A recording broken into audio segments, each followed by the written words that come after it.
I am Dr. Karyn Purvis, and I'm the director of the Institute of Child Development at TCU. And I want to talk to you about an evidence-based intervention that we have cultivated over the last 20 years from research and from working in the field. We call it Trust-Based Relational Intervention. And what you'll find is that it is all about relationships. It is all about understanding optimal development. And it is all about connecting caregivers to the heart of a child who's been harmed. So we began this work many years ago, and we have used this practice with children. As you can see in this footage, you can see a child, a 16-year-old who tried to cut her mother's throat with a butcher knife. You can see a fetal alcohol newborn. You can see children adopted internationally. You'll see a little girl who was found in a rusted out school bus in the Everglades. Her parents were dealing drugs in the front of the school bus. We have used this intervention. It is simply optimal development, what should have happened for the children. And we can bring any child back online, is what we've demonstrated in our research and in our work with families and organizations, if we understand what they missed.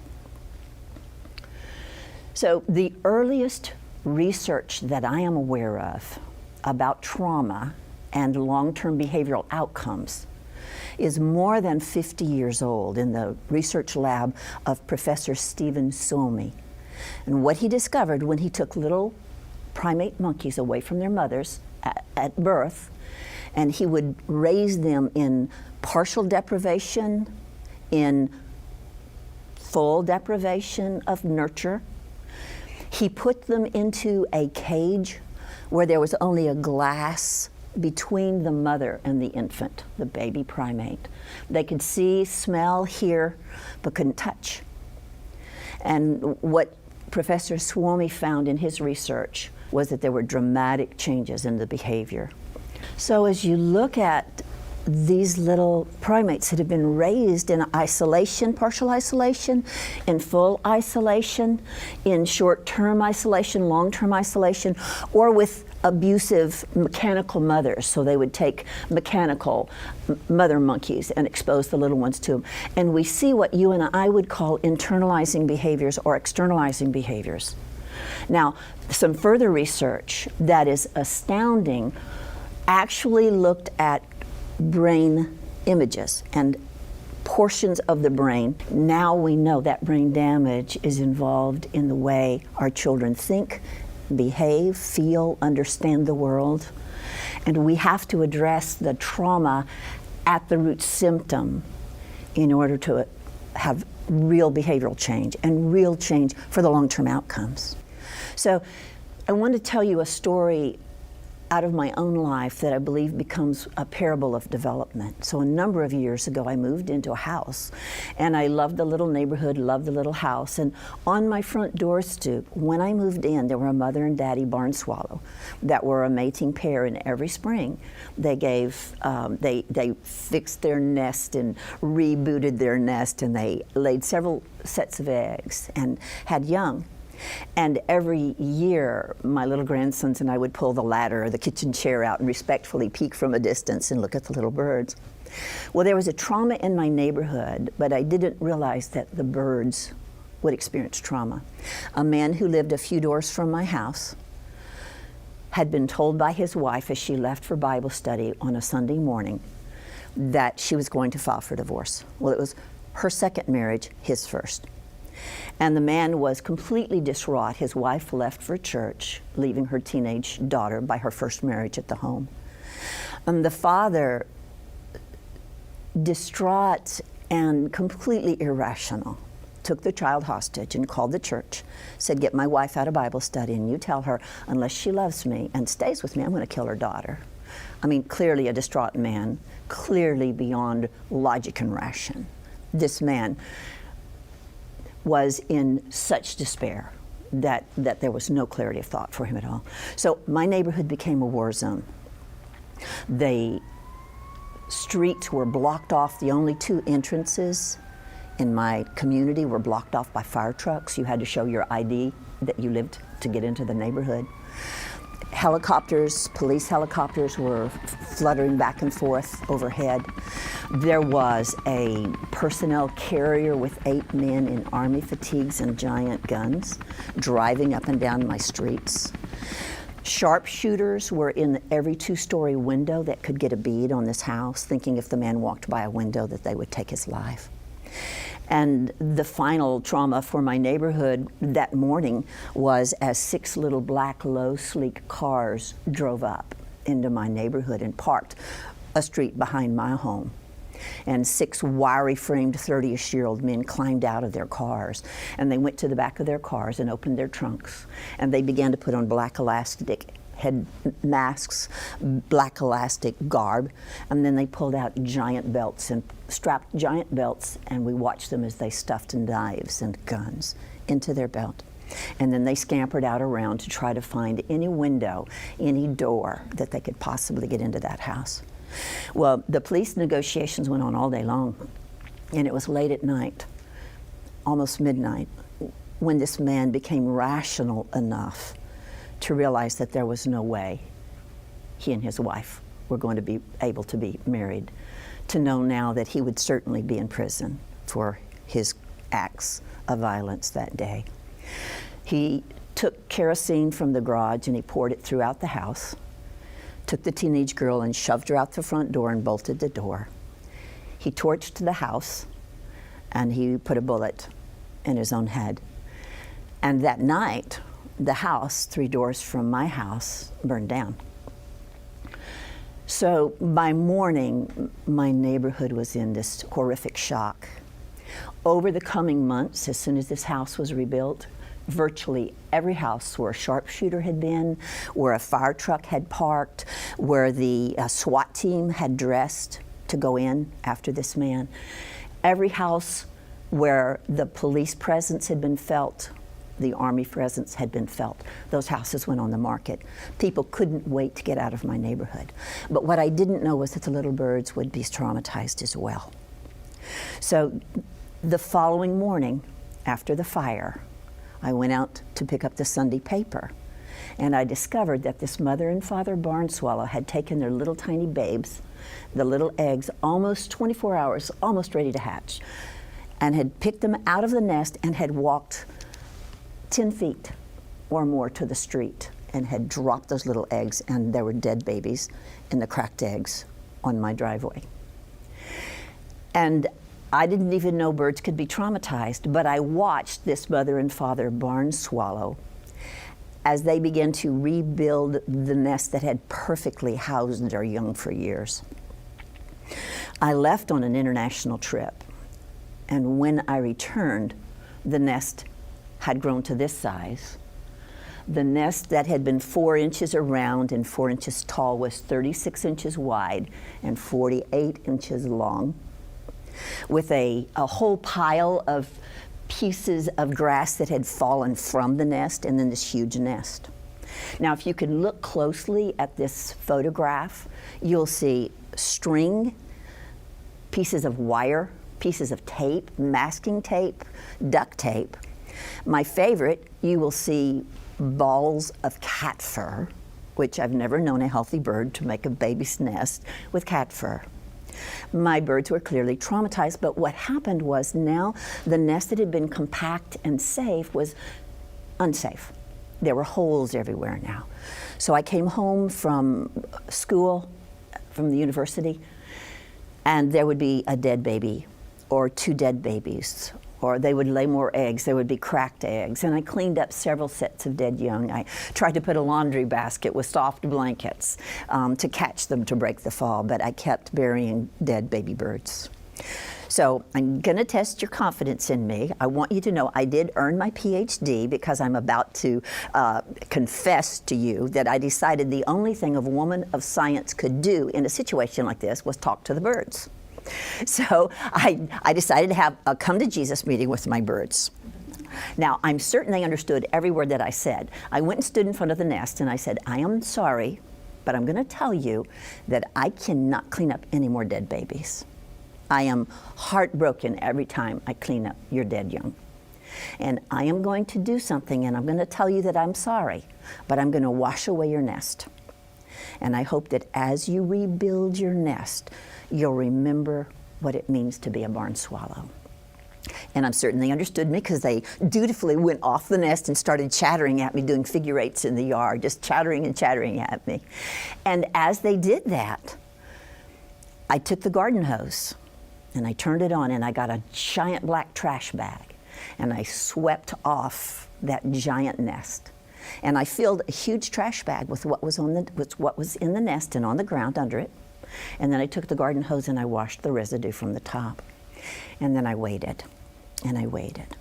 And I'm glad to tell you that within only a few weeks, my barn swallows had a 4-inch nest and little tufted, freshly cracked chicks who had just come out of their eggs. Now, the parable of development that sounds like gibberish, but the scientific parable is this: if I have a function and I lose it, I regain it the same way I got it. So if you look at the scientific language that goes with that, recovery of function recapitulates development of function. So this mother is very discreetly nursing her newborn child at breast with herself modestly covered. Everything that should have happened for the children that we serve that didn't happen is how we bring them back online. See, we have to go back to the beginning, and we have to meet those very, very basic needs. And that is how we have had dramatic success with children literally around the world, is understanding early development, what they should have gotten, and how to give that to them now. Now, some of you may be familiar with the BBC News story that broke in 2007. A mother who had her child in the hospital heard muffled cries down the hallway of infants. She was very distressed because she was in the pediatric wing. And down the hallway, she went and opened the door and peeked in. And what she saw was absolutely stunning to her. She went back and got her cell phone. The staff at the hospital who were caring for children abandoned at birth, these were children who would go to orphanages as they became older. The staff was tired of the babies crying, and they took duct tape and put it over their mouths and plaster of Paris over the duct tape to make the baby stop crying. Now, see, we've known from the 1950s in a book by 2 Yale pediatricians that if we don't meet the needs of a child in the first 30 to 60 days of life, they stop crying. So maybe you, like I, have been to orphanages internationally, and you may find a room of 30 infants, 40 or more infants, and there's no child crying. They lay in soiled diapers. They don't cry. They know no one comes. They lay hungry. They know no one comes. They lay cold. They lay with sores on their little bodies. They lay with bugs climbing on the sores, and they don't cry because they know no one will come. They have lost their voice.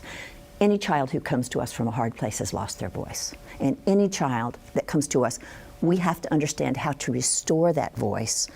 We have to understand how to help them go back to the beginning and get those things that they lost. Now, we talk about the attachment cycle, and you're probably familiar with this. It's been around for probably 45 years. So a baby cries, somebody comes, a baby cries, somebody comes, a baby cries, somebody comes, and I learned to trust. I learned everything that there is to know about being precious and human and valuable and adored. I cry, you come. I cry, you come. I cry, you come. Now, as I move into looking at the attachment relationship in that earliest time of life, probably 100,000 times in the early months of life, that baby cries and somebody who's loving comes, right? So everything that we know about being human in all its beauty comes out of the attachment cycle. I know that if I cry, you care about me. And what comes is the capacity to attach, the capacity to trust, the capacity to know that I am precious and that I have value because you come and you meet my needs. And what we call self-efficacy. I know that my words matter. So see, when we work with a 17-year-old with a butcher knife, I am asking that child to use their words, not their behavior. And I have to prove to them, just like a parent should have been on duty for them early, I have to prove I am safe adult, on duty, right now, listening to you. So give me words, because I'm listening. If I look at a second part of the cycle, not something different, but I look at a second part would be called the sympathetic nervous system and the parasympathetic nervous system, which come in balance. It's called the HPA axis, or just the stress system, okay? So if I cry, my sympathetic nervous system kicks in, my heart rate increases, my blood pressure increases, I'm crying, my face is red. But then you come, my parasympathetic system kicks in. I know I'm safe. I was hungry, but now I'm warm and fed and snuggled and cared for. And I know that I matter, and I know that I'm safe. And we actually cultivate in the first few months of life the ability to download from caregiver to child the ability to regulate. In the beginning, I am, you are, external modem for any newborn. They can't go get a snack. They can't go get a sweater. I'm external modem. I regulate. They're hungry, I regulate their blood sugar. They're cold, I regulate body temperature. They're lonely, I regulate emotions. I am external modem. And in all child development, first, the external modem helps me learn to regulate. And then I can co-regulate, and then I can self-regulate. If a child comes to us at 12 and they didn't have capacity, they didn't have the experiences of I cry and you come, the system of the brain for regulatory capacity is shut down. It's in cold storage. So if they come to us at 8, if they come to us at 12, we're teaching them how to regulate. We're teaching them how to deal with their emotions. And then if I looked at one more part of that cycle, it would be the brain chemistry that predicts mental health or mental illness. And so on one side, when I'm cold and hungry and lonely, on this side, when I am distressed, there's something that floods my body called excitatory neurotransmitters. And those are the ones that make me have energy to run, that give me energy to fight, that gives me the capacity to protect myself from danger. So excitatory neurotransmitters flood my body and my brain. But when you come, serotonin, that is the master regulator for mental health. GABA, that is calming. This is released in my body because of your care. So excitatory is balanced by inhibitory. Excitatory, inhibitory, excitatory, inhibitory. And over time, what we see happen is the capacity and the set point for the thermostat, if you will, of the brain chemistry is set on the ability for balance, right? Now, the tragedy for the children that we are serving, and the tragedy of children who come from hard places, is if they didn't have I cry, you come, none of these things happen. And so we will have a child who is on a crash course for mental illness. So I'm distressed, but there's no help. I'm dysregulated, but there's no modulation. I'm flooded with fear and fight, flight, or freeze chemicals, and there's no balance. So we see a trajectory in children coming from hard places. And that trajectory is that at 2 to 3, we see behavioral dysregulation. Parts of the brain are turned off, parts of the brain are turned on. At 4 to 6, we see ADD, HD symptoms because there's too much excitatory neurotransmission, nothing to calm it, okay? At 8 to 10, we see depression, anxiety, and for some children, violence, which is an artifact for many children of depression, because low serotonin, which is about anxiety and depression, is also about aggression. And then at 12 or 12 plus, we see bipolar as the diagnosis du jour, with many of these children earning borderline personality as young adolescents. Okay? So the trajectory is a sobering trajectory. The capacity for a child to regulate and to do well has been stolen from them by the lack of the early care. So let me talk to you about two sets of brain development information, okay? What we know is that there are 6 major risk factors, and the prenatal period is the most profound.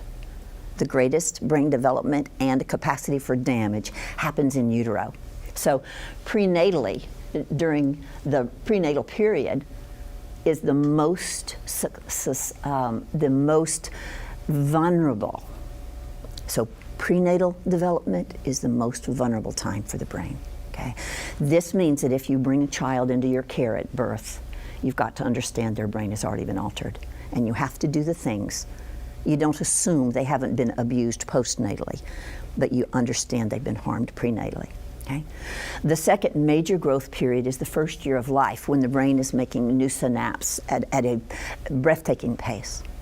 Now, at the age of 5 is not a brain growth stage, but we ask kids to sit still in school and learn.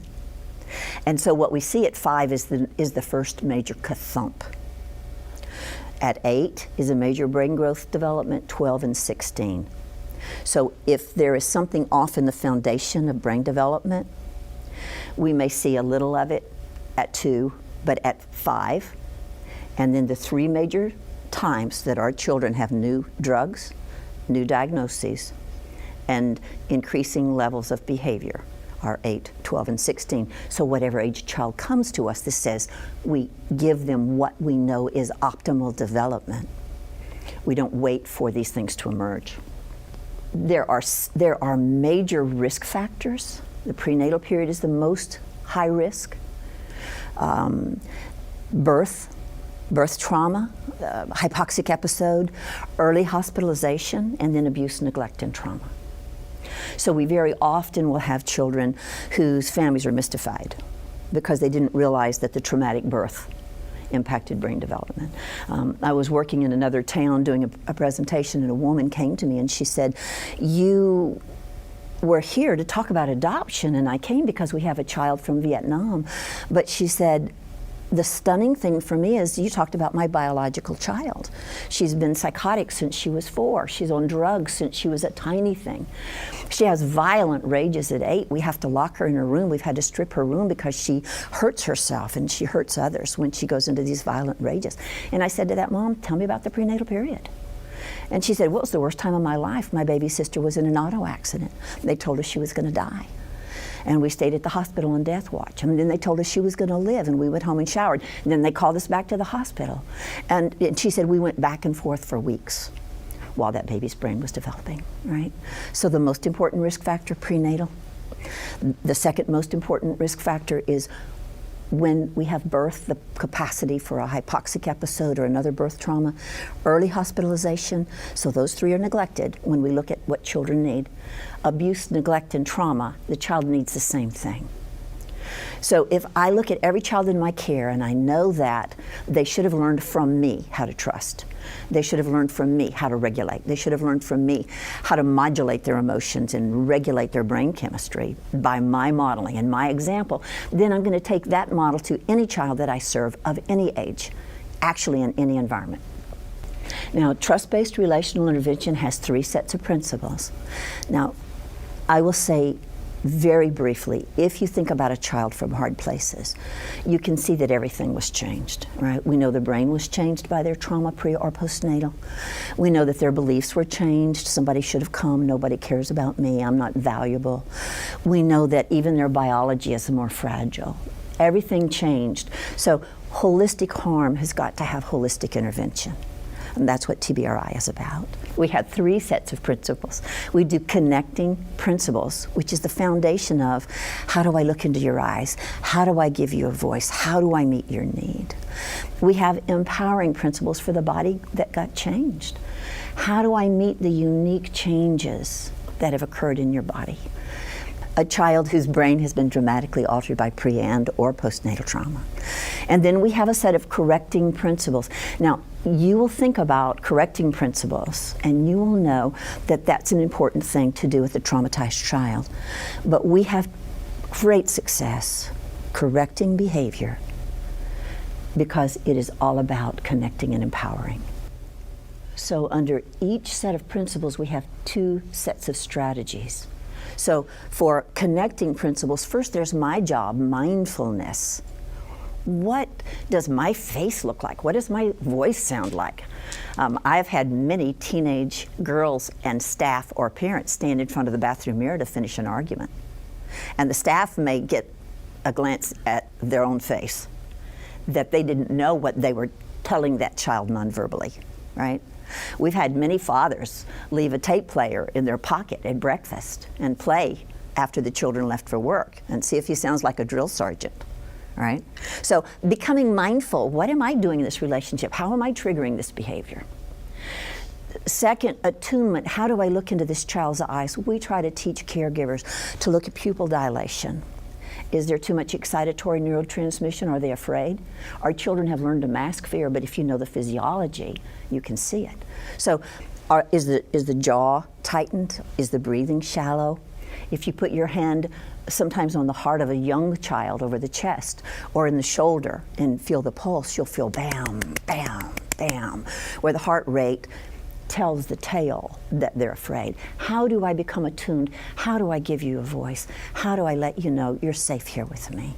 So 2 sets of principles for connecting, 2 sets of principles for empowering. The first one is the environment. We call it ecological strategies. If I'm a teacher, my classroom shouldn't be too chaotic. I don't want too much stuff on the walls, not sound that is too loud. If I'm the pastor in the church, do we have bands that are drumming our kids out of the worship service on Sunday morning? I see kids who are well behaved all week having meltdowns on Sundays because pastors weren't aware.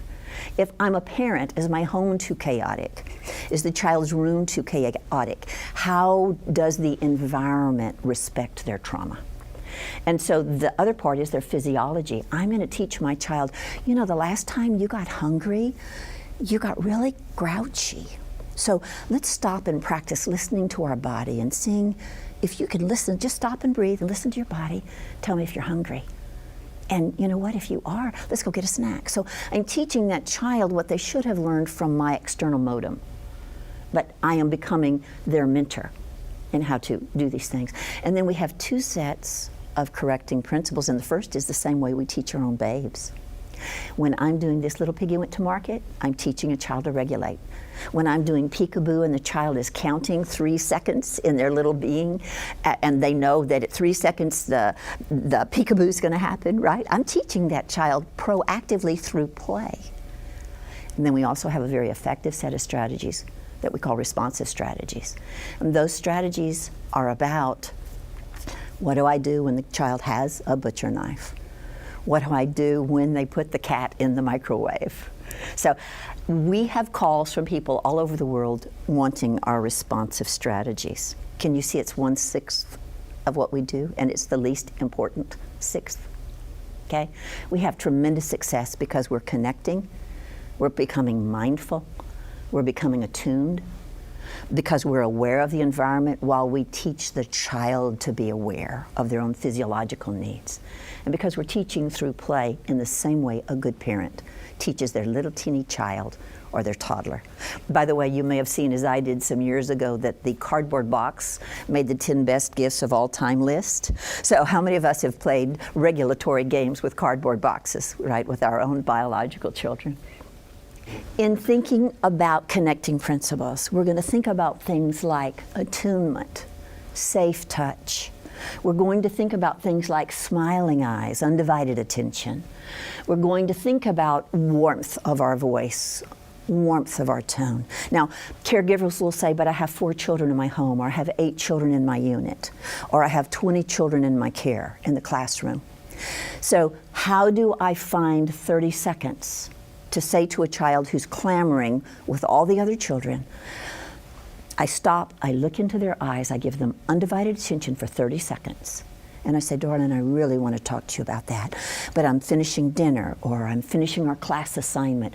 Could we talk about that after dinner or at the recess? So I've given a child less than 30 seconds of attention, but I've given undivided time. I've given undivided eye contact. I've given them the message, I am here for you. I can't do it right now, but here's our plan. We will do it in just a little while. So connection is going to be the most important thing that we do. If we don't connect, we do nothing that matters. If the child doesn't know that we're their coach, that we're their advocate, that we're their ally, there's nothing else they'll believe us to learn from us. So for example, if you watch this daddy and this darling little daughter of his, and you see that they're attuned, they're synchronous, just watch their play. They're beautiful to watch. Is that a yummy pillow? It is. Little.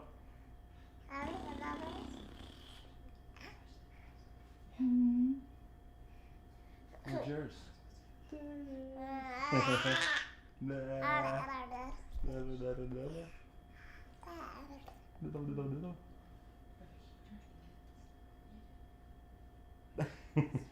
me see yours. Let me feel yours. No teeth yet. No teeth yet.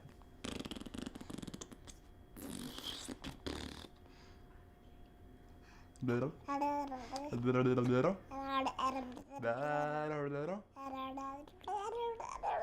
Little. Ooh. Ooh. Bow, bow, bow, bow, bow. Bow, bow, bow, bow, bow. So here's clearly a child learning to regulate from her dad, learning she's precious from her dad, learning to trust from her dad, right? This looks different with a 7-year-old, but it's the same stuff. It's just the stuff of humanity. It looks different with a 17-year-old, but it's the same stuff. It's just the stuff of humanity. My dad died about 3 or 4 years ago. At the age of 90, he needed the same. He needed to know I have a voice. He needed to know my life has meaning. He needed to know there are safe others who will care for me. He needed to know that somebody will listen when I call. It is simply the stuff of humanity. We give it in an age-appropriate package, but we must give it, or we give nothing. A second set of principles would be empowering. We know, for example, children coming from hard places don't usually have a loving mother or a loving daddy following them around with a sippy cup, right? Honey, you want a drink of juice? You want a little water? They come to us chronically dehydrated, which is actually more serious than it sounds. Not only have researchers published thousands of studies showing cognitive and behavioral failure when you're dehydrated, but we also know that a chemical that's one of the excitatories that's already too high for our children, called glutamate, fires more often in the brain if you're dehydrated. Well, the problem with that is that too much glutamate or a glutamate spike is associated with seizures, violence, and aggression.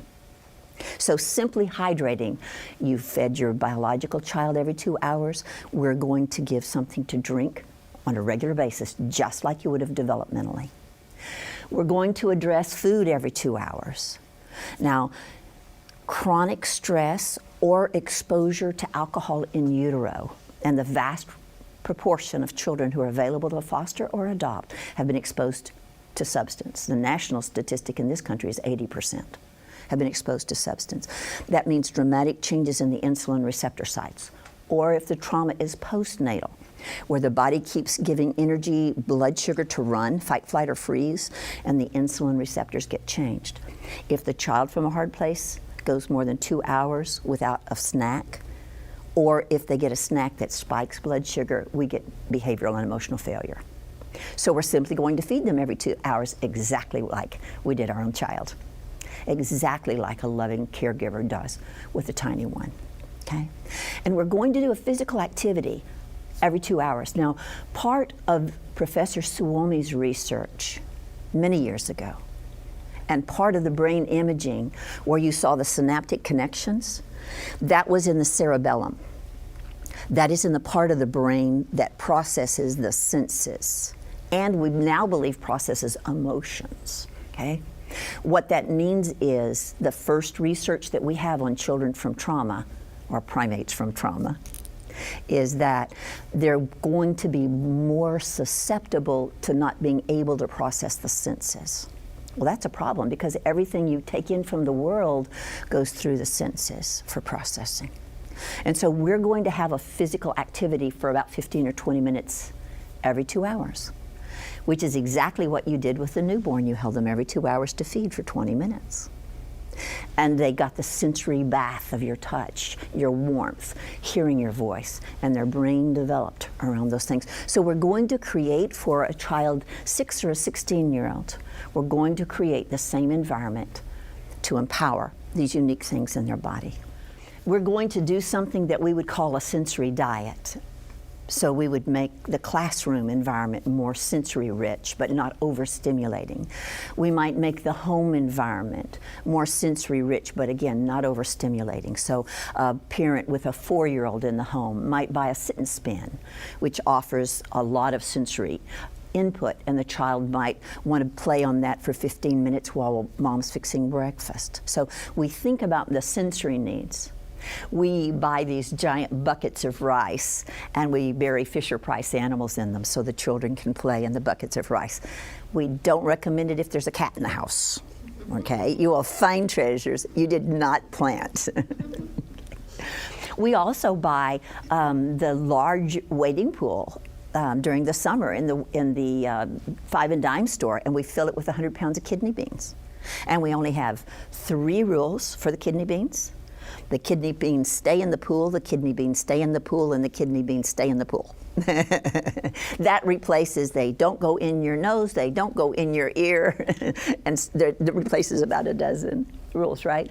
So we're going to think about making the environment. Now, I don't have time in an overview of TBRI to do any elaboration on sensory processing, but let me tell you that the vast majority of our children coming from hard places because of the research that we started doing 55 or more years ago in this country shows us that the regions for processing, the cerebellum, and now we know other regions for processing, are dramatically altered. Now, I will tell you that there is one exception to the sensory processing. Most senses go through a channel relay in the brain and then to the higher cortical function, except for smell. Smell goes directly to the fight, flight, or freeze part of the brain called the amygdala. So if you've got a little guy having meltdowns in the cafeteria at lunch, let's make sure that it's not because a child 3 tables over opened a tuna fish sandwich and the smell went to that child. So we will talk in our work about how to teach children to calm. Smells are alerting and they drive behavior, and smells can be also very calming. So we're going to think about meeting sensory needs. Now I want to show you a clip. In this particular camp, we had 3 5-year-olds kicked out of public school for a whole year because of violence. And I want to show you one of the little guys. Now, when we talk about teaching proactively, we talk about taking, for example, time with the class, and we say with the children, maybe in a little group, or an individual child, or 2 children in a home, or children in a unit, we make a little engine plate. How does your engine run? Well, my engine's red, it's way too high, blue, way too low, or just right, green. And before we bring out something to teach a child about being gentle and kind, for example, we will say, let's stop and breathe, see how your engine is running. Is it too high, too low? Just right. And then we'll teach a child to be mindful. And then, okay, if it's too high, what can we do to calm? And then we'll practice something to calm. So that little child who is there practicing calming, and then we're going to say, now we're going to bring out a little hamster before we put him in your hands, because you're a giant, to jack the hamster. Before we put him in your hands, is your engine on green? Are you breathing because you don't want to use a loud voice? You don't want to move fast? You don't want to scare this little guy, right? Now, we've done all of that to prepare the children for this 3-ounce hamster. And then we're going to practice gentle and kind, which is a proactive way. I'm not waiting for a child to hit another child and say, be gentle, be kind, right? But I'm going to practice the skill like I would have with a newborn. I'm teaching proactively with a toddler, okay? This is how we pet our kitty. This is how we hold our brother. I'm teaching proactively. So in this clip, what I want you to see is this beautiful little guy who's been kicked out of public school for a year, who has huge sensory issues. And one of our staff is going to put this 3-ounce hamster in this little guy's hands. I want you to look at his lips and hear him say, ow, ow, ow. And you'll see that the staff who is working with him has to take the hamster from his hand because he is so sensory aware that this hamster hurts him.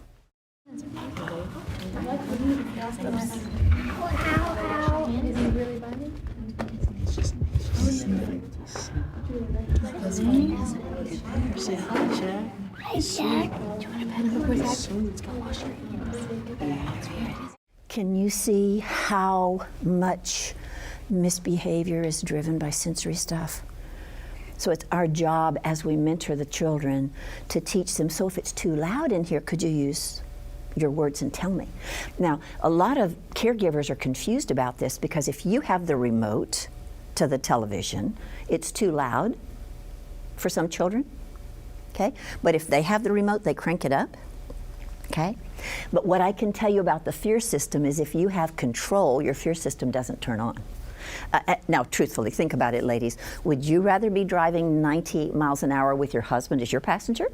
Or would you rather be in the car with him driving 90 miles an hour with you as the passenger? See, I mean, if I have control, I have at least a perception that I could do something about what's happening, right? And that's the same with our children. If they really want to go to the basketball game, they can withstand the noise because they really, really want to do this cool thing. But on a regular basis, they can't withstand, okay? So don't be fooled by what appears to be conflicting behaviors in a child.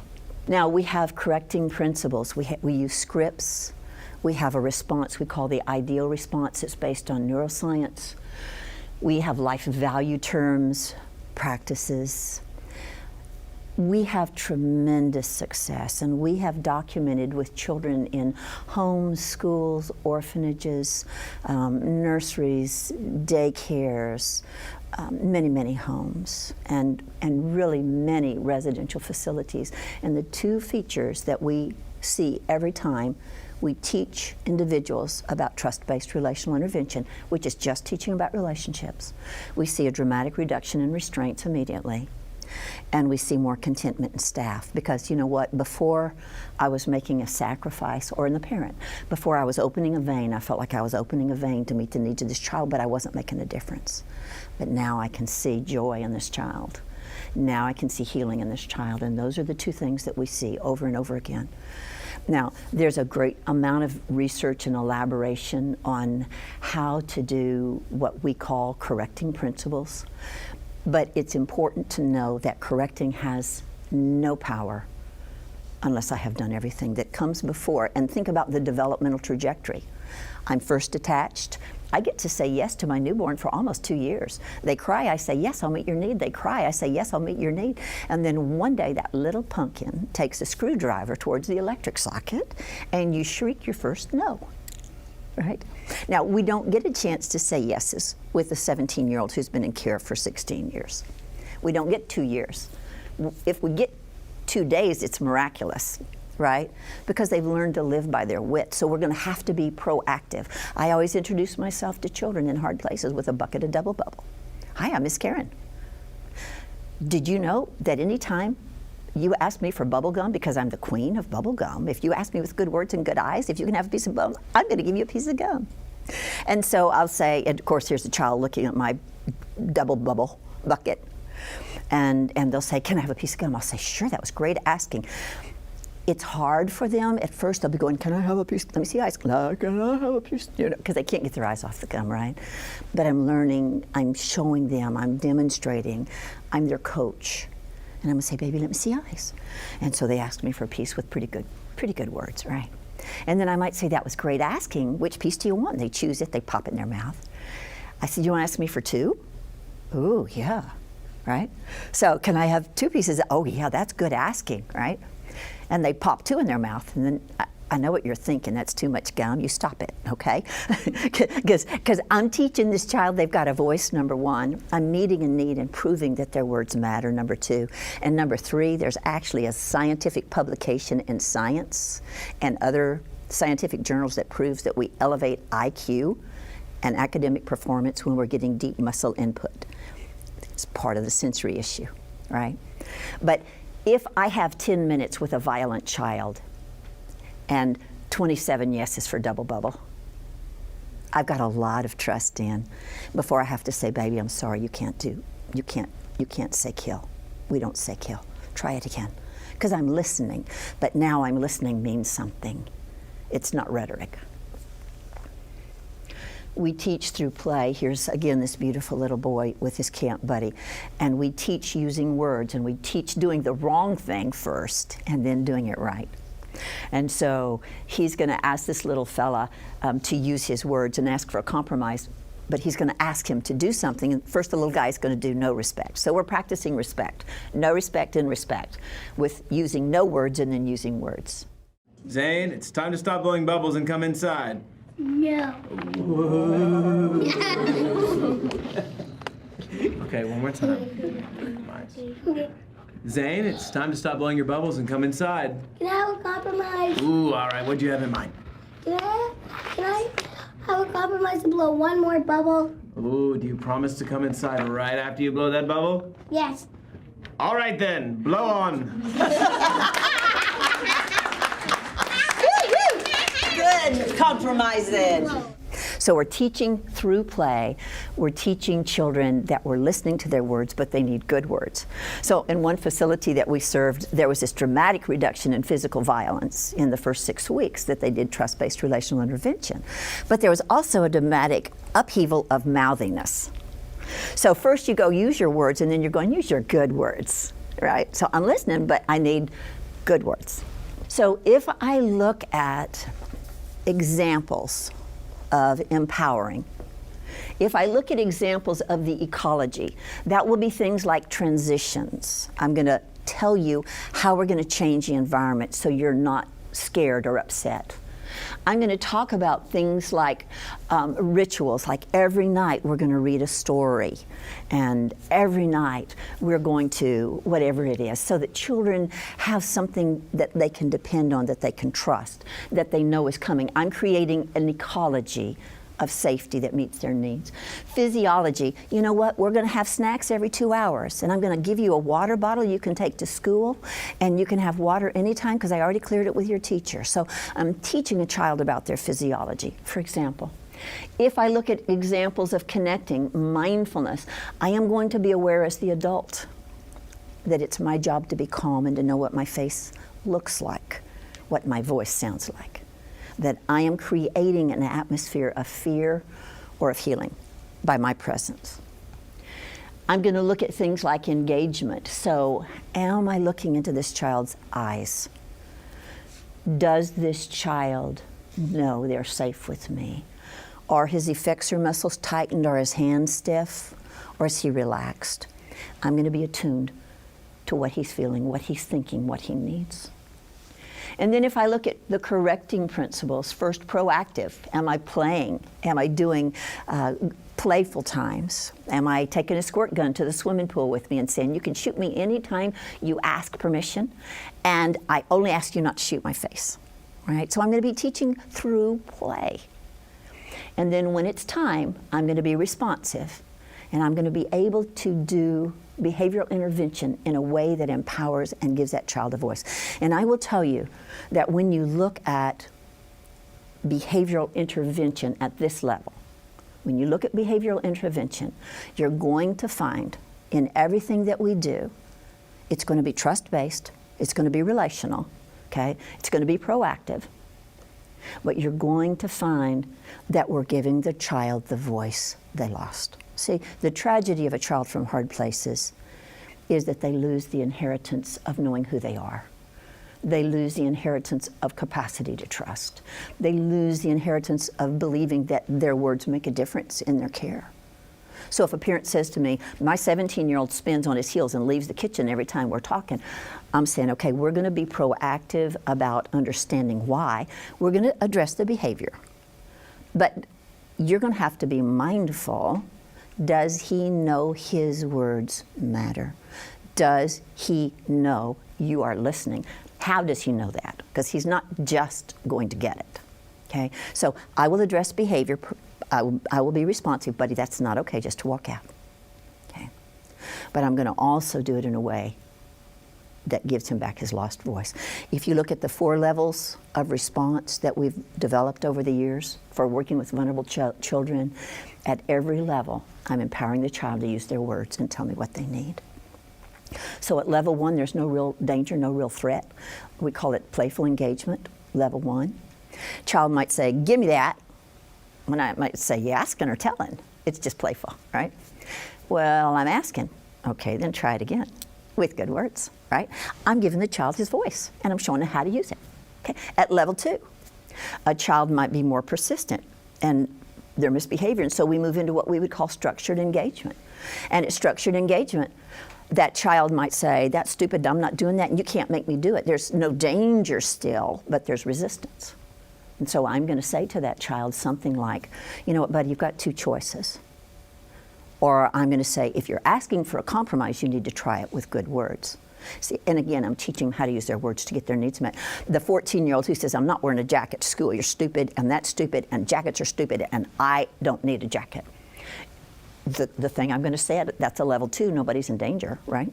But I'm going to say, if you're asking for a compromise, you need to try it again.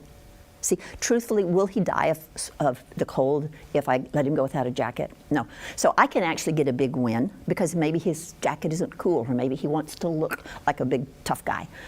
There's a certain stud muffin effect, you know, for going without a jacket, right?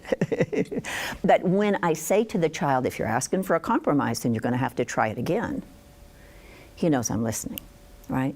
At level 3, when the wheels may be coming off, I may say to a child, I want you to sit here and think about what you need. And there's a dozen ways that we would do it at level 3.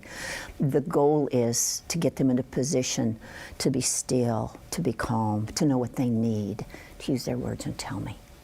And even after a violent episode at level 4, what we would call protective engagement, when I have had a child who has threatened to kill me and drink my blood, when I look into the eyes of the child, when they're calm again, the first thing I'm going to say is, baby, can you use your words and tell me what you need? Because my assumption is, if a child has been violent on my watch, it is because they don't know how to get their needs met appropriately. See, the child that is loved has this powerful protection. I cry, daddy's on duty. I cry, mama's on duty. This child cries who has no parent or no safe parent. And after 30 to 60 days, they say, no adults on duty, I'm on my own. And they will use aggression, violence, manipulation, triangulation, and control. We're going to be effective because we're going to take that away and say, this is not okay, but give me words because I'm listening. And if it's in my power, I will move heaven and earth to meet your need, but I need words. So when I look at any kind of problem behavior, if I'm thinking about correcting principles as we have learned to do them through relationships, I am going to ask myself, what is about the body that could contribute to this behavior? What is it about the spirit, the connection, that could contribute to this behavior? What is it about the unique needs of this child's belief system and the behaviors that they've learned to survive? So, for example, and we might think about things like food issues or sleep issues or behavior issues. Okay? So if I take, for example, let's say food issues. So body, I'm going to think about the body. A child who has very low neurotransmitter serotonin is never satiated. They never feel full, because serotonin makes you feel full. So do I need to work with that child and with a nutritionist to find out what the levels of these chemicals are? A child who has parasites taking all the nutrients, maybe they've come from a filthy environment, that child will never feel full. So maybe they're gorging or hoarding because they never feel full.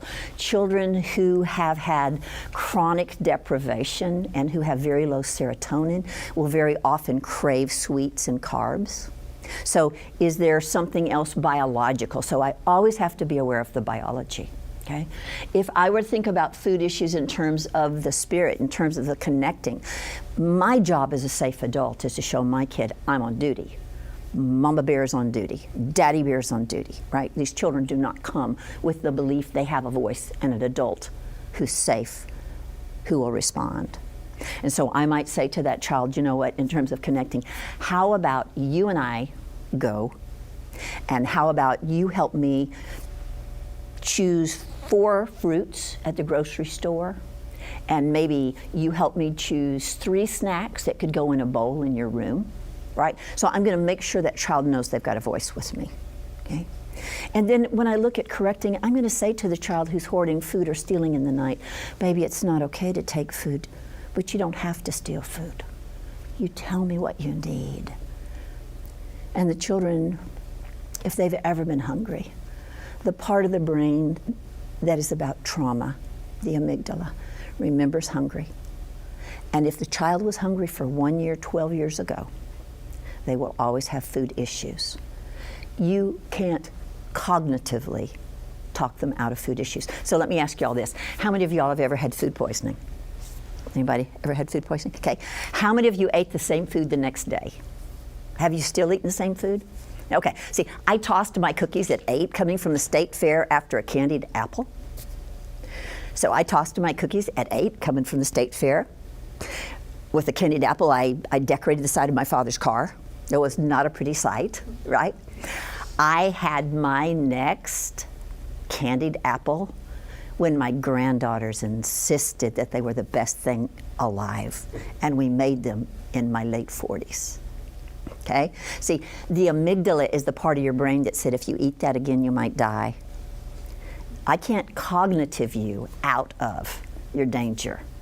I can't cognitive you out of you are hungry, but I can give you a belief that I'm on duty and that on my watch, you're never going to be hungry again. And so I would say to that child, how about we make you a fanny pack? We put some raisins, we put some little packaged nuts, we might put granola bars. If the child goes to school out of your care, you might ask if the teacher will allow the child to give you a signal when they believe they're hungry. Let them go down to the counselor's office, take a bag of nourishing snacks, have a safe person the child can go to. But in all cases, I'm changing the belief system that no one will care for me, that I'm in danger, that I'm hungry. And in the same way that you and I might have a reduction in fear when we have a sense of control, when we give a child a sense of control, and we say, you know what, every time you're hungry, you just go to the teacher, say, I need to get a snack. She's going to give you a hall pass, she'll go down the hall. If I know as that child that I have a plan, I don't need to go to the hall. I don't need to go to the teacher nearly as often. Because before, I had meltdowns when I thought I might get hungry, right? Now I know there's a plan. So it will be actual, organic, authentic hunger that asks for the opportunity to go down the hall, okay? Think about one more of these with me. Think about, for example, sleep issues. So what could it be about the body? Well, many children that we have served over time who have low levels of the calming brain chemicals will do beautifully under a weighted blanket, 10 to 15% of their body weight. Weighted items, in the same way when you held your newborn tightly when they cried, in the same way that calmed your newborn, you didn't say to yourself, I perceive that I will activate the sensors beneath the surface of the skin, and those will do the electrical channels to the brain, and there'll be the release of serotonin and GABA. You know, nobody needed to say that to you. You just knew this baby calmed when you held them and snuggled them, right? And in the same way, when I put a weighted item on a child who maybe has fear issues, low serotonin, that is going to release serotonin and GABA, and that child will calm and sleep well for the first time for many of the children. If the child has low blood sugar, another body thing could be that we would empower. I'm going to give that child maybe a half of a turkey sandwich at bedtime. So they're going to eat a half turkey sandwich, it'll stabilize their blood sugar, because the protein will hold them longer. So I'm going to think about those things. I'm going to actually think about hydration. If you look at your own urine, this is a highly scientific test, your urine should be clear and odorless. That means that you're hydrated, okay? If your child's urine has odor and color, or if yours does, you're not going to sleep well because toxins are flooding through your body in the night, and that will keep you from sound sleep. So hydrating during the day. So those are a few things. These are not exhaustive, these are just examples. And then connecting issues. We have parents of 12-year-olds who go and buy a baby monitor.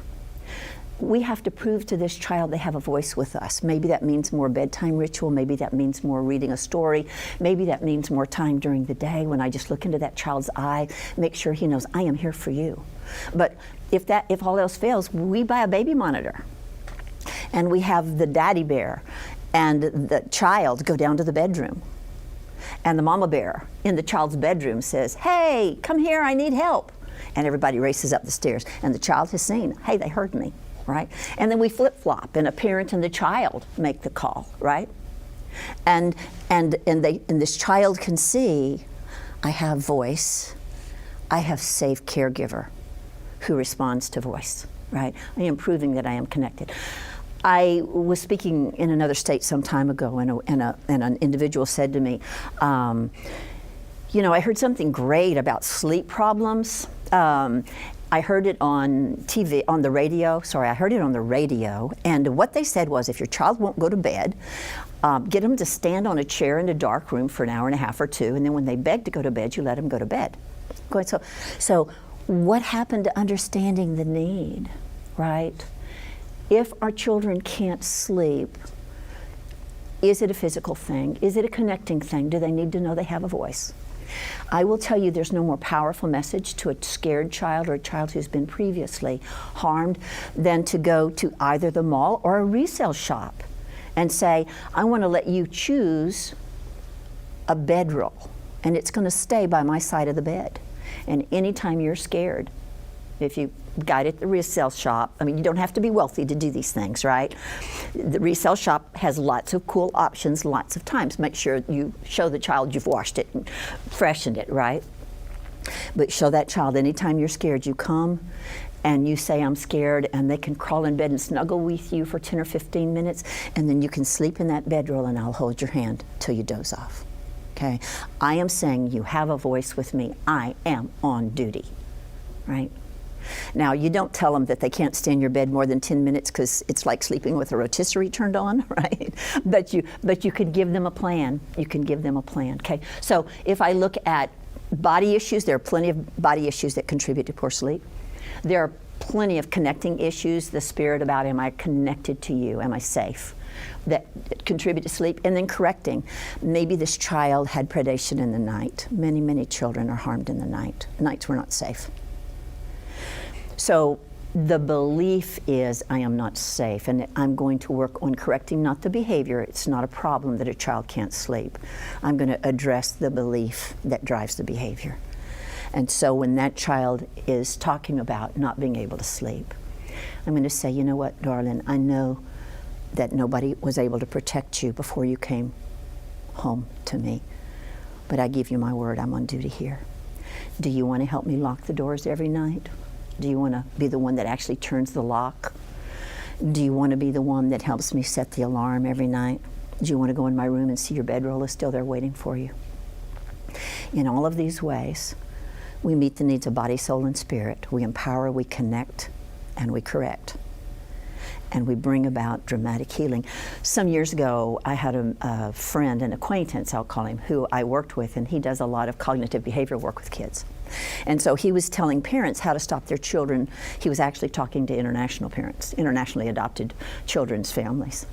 And he said, so if your child is rocking, they rock, you know, it's a maladaptive behavior, so you want to stop it, right? So if you sit down next to your child that's rocking and you start rocking the opposite direction, they will look at you and they'll be disconnected, disorganized. The comfort will be gone and they'll stop rocking. What about why he rocked, right? If I'm thinking about behaviors as what's the cause, right? He needed comfort. And I would say to a parent who wanted to do trust-based relationship with a child, who wanted to do what we call trust-based caregiving, sit down beside that child and rock. Let them know you share their suffering, you share their fear, you share their pain, and you're there to be comfort. Let them know that they're safe with you. Let them know that you're present. Buy a glider, put it on the porch. Buy a porch swing. Sit on the backyard children's swing. Swing with them, right? We have profound impact when we work with children in changing behaviors and long-term outcomes, because it's not the behavior that is our goal. It is the deep healing that is our goal. Trust-based relational intervention is about understanding where a child has come from and about bringing to bear all that we know about what they need, teaching them how to understand what they think, feel, need, want, teaching them to understand how to find safe people, teaching them to know that they can use their voice and that safe others will hear them. This is the essence of trust-based caregiving. Thank you guys so much.